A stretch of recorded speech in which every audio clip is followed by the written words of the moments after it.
tous, bienvenue à Rivière-Sens-Gourbert, dernière étape de ce Traditour 2022. La flotte prend toujours le cap au nord, direction Capesterre-Belle-Eau. 28 canots sont toujours en course et pour certains, la messe est dite. On voit ça avec Eric Schimpfling. « 6h30 ce matin, plage de Rivière-Sens à Gourbert. Pendant que certains dorment encore, les 28 équipages encore en course se préparent doucement.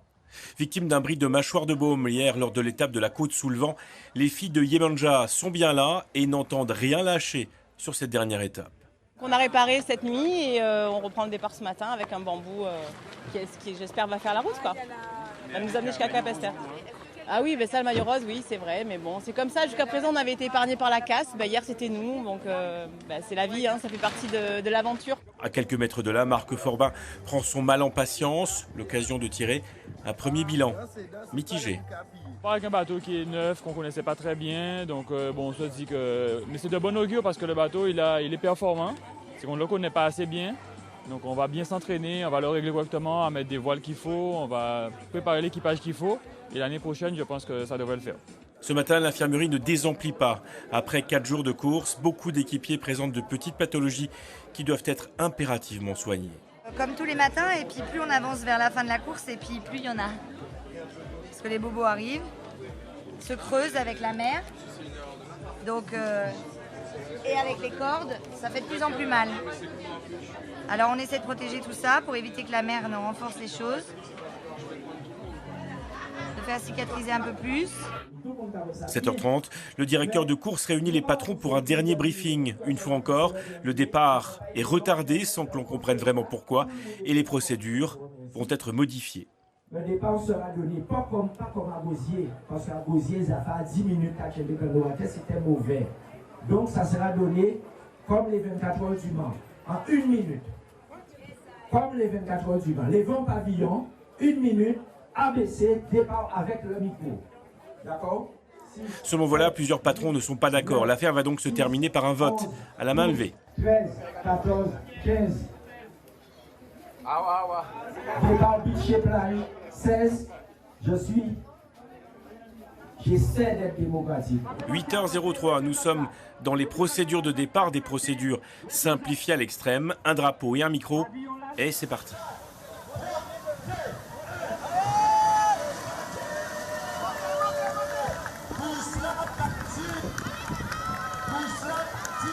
Mandeyo est le premier canot à s'extraire de la ligne et à toucher un peu de vent frais. Il est suivi par Guadeloupe-Port-Caraïbes et Ticochon-là. Derrière, énorme gaffe de surprise là, le canot barré par Maxime Chipotel Dessalles, victime d'une rafale mal négociée. Moins d'une minute plus tard, surprise là repart en course mais en avant-dernière position. Retour à l'avant de la flotte où l'on retrouve Mandeyo sous les contreforts du Welmont. Un mauvais choix, une mauvaise option qui lui coûte la première place désormais assumée par Guadeloupe-Port-Caraïbes. Au passage de Vieux-Fort, Jean-Félix Forbin, le fils de Jean Forbin, est en tête, suivi par Contact, barré par un autre Forbin, Mathieu. Troisième, un étonnant Sabléo, barré lui par Philippe Fiston. Dans le canal des Saintes, les conditions de navigation se sont renforcées. Les creux aussi entre 1,50 m à 2 m et le vent atteint les 20 nœuds. La majorité de la flotte va choisir l'option à terre et les leaders vont se succéder au gré des virements de bord. À cet instant, Rafale 2 est 8e, Hugo Tellier est certes dans le groupe de tête, mais il se contente de contrôler ses adversaires. Juste avant Capesterre-Belle-Eau, Coquelin fait la différence et s'installe très largement en tête de la flotte. Derrière, 5 canots vont se battre pour les places d'honneur. Après 4h16 de régate, Coquelin s'impose finalement devant la plage de Roseau à Capesterre-Belle-Eau et signe ainsi sa 2e victoire d'étape consécutive. Les 2 bateaux sont sur le podium, c'est une victoire d'association, c'est une victoire pour les Saintes. C'est vraiment avant tout un patrimoine, le patrimoine des Saintes qui revient. Il manquait les Saintes, maintenant l'engouement est là, ça fait vivre la voile traditionnelle, le patrimoine avance, la Guadeloupe avance. C'est le plus important pour nous. Maintenant, en termes de performance, l'année prochaine peut-être qu'on sera plus calé, il y aura moins de zones d'ombre. Mais en tout cas, le patrimoine est là, les Saintes sont contents, les sponsors sont contents. C'est une belle fête. Rendez-vous l'année prochaine. Surprise là fait honneur à son nom en terminant à la 2e place. Rappelez-vous, il avait coulé peu après le départ. J'aurais préféré qu'elle commence beaucoup mieux et que se termine encore mieux. Il manquait un canot à rattraper. Il manquait peut-être un peu de course ou des opportunités qu'on n'a pas su saisir. Mais bref, c'est vrai que ça avait très très mal commencé. Et au final, on est deuxième, mais bon, beaucoup de frustration quand même. Un canot saintois peut en cacher un autre. Coqueladeux complète le podium de l'étape et rate de peu celui du classement général. Un petit regret, c'est cette étape de Petit Canal Bémao où on a perdu pour moi le podium du tour. Mais je suis vachement content, vachement satisfait parce que voilà quoi, on est 4e mais avec une très jeune équipe et je donne rendez-vous à toutes les équipes l'an prochain parce que nous, on sera préparés. Voilà. Le mot de la fin revient à Gabriel Foy, le nouveau président de la classe des canots saintois, était cet après-midi un président heureux. 100% positif, dans la mesure qu'aujourd'hui nous avons près de 6000 personnes sur le site, que la manifestation est très belle, que la voile traditionnelle retrouve ses lettres de noblesse. Et je dirais déjà à bientôt pour 2023, pour qu'on soit encore meilleur et qu'il y ait au moins plus de 32 canots à la ligne de départ.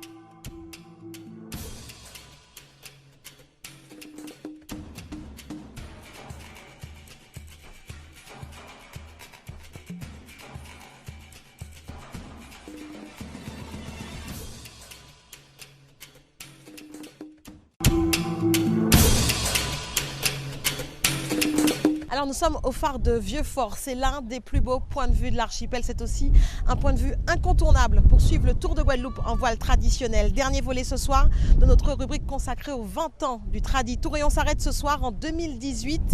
C'est l'acte de naissance de la nouvelle formule. Adieu le TGVT, bonjour le Tradi Tour.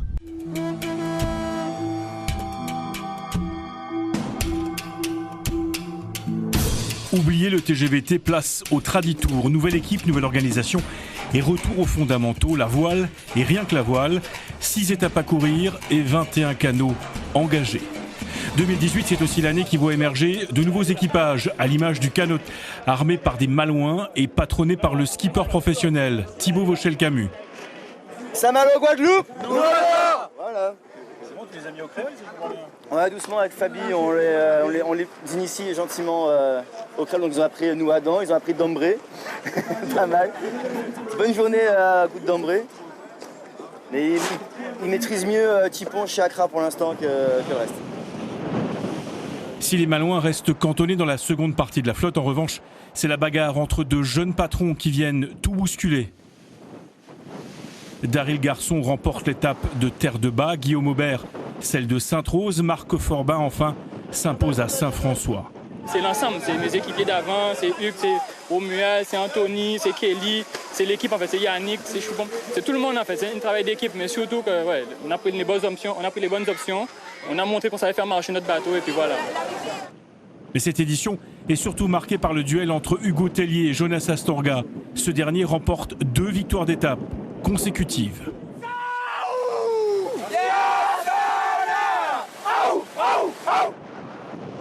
Pour autant, c'est Hugo Tellier qui l'emporte, crédité d'une victoire d'étape et surtout plus régulier sur l'épreuve. Le WAP Senou aussi s'adjuge le général et un second titre. Maintenant, il a fallu faire un choix entre la victoire finale ou l'étape. On a choisi de sécuriser le général. Donc bravo à tout l'équipage, mais bravo aussi à Jonas Astorga qui n'a rien lâché pendant 6 jours. Gros plaisir. C'est génial, ça fait une semaine qu'on régate, c'est physique. Des fois on a hâte d'être à l'arrivée, puis quand c'est fini on se dit merde. Faut nous win encore. Allez, on se quitte sur ces images d'équipage rassemblé, c'est la fin de ce Tradi Tour 2018. Rendez-vous l'année prochaine, d'ici là, excellente soirée sur Guadeloupe la première, et bon vent. Alors pour bien naviguer, il faut un bon équipage, un bon patron, un bon canot et surtout une bonne voile. Et ça, c'est le domaine de Tony Elise, maître voilier. Il nous a livré quelques secrets de fabrication. On regarde.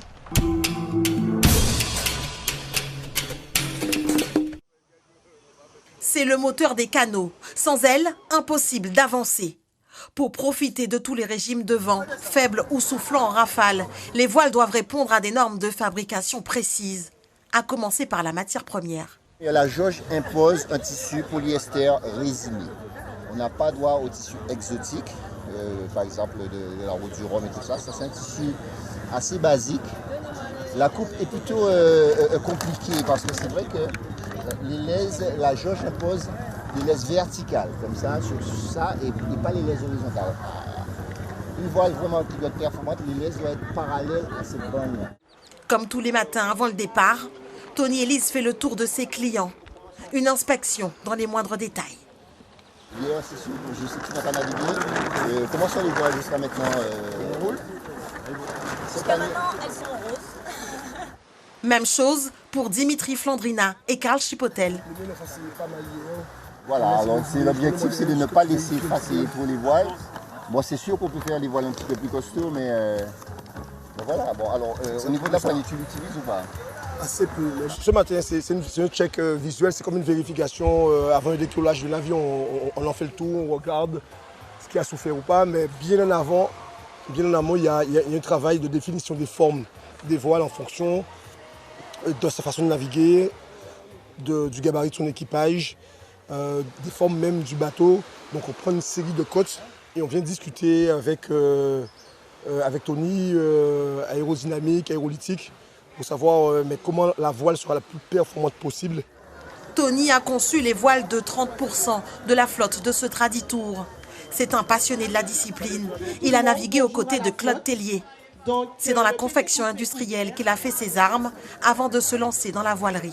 J'ai commencé à couper les voiles traditionnellement au sol comme à la belle époque. Mais c'est vrai que la précision n'était pas ce qu'elle est avec une coupe au laser.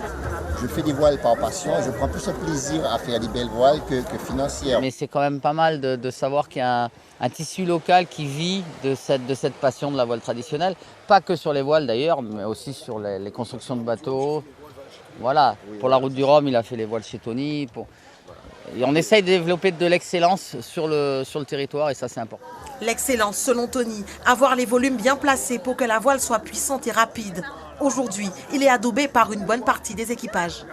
Je suis satisfait de mon choix. Et aujourd'hui, quand on regarde, il n'y a pas photo. Hein. Que ce soit Hugo, que ce soit Marcelin, les meilleurs en fait.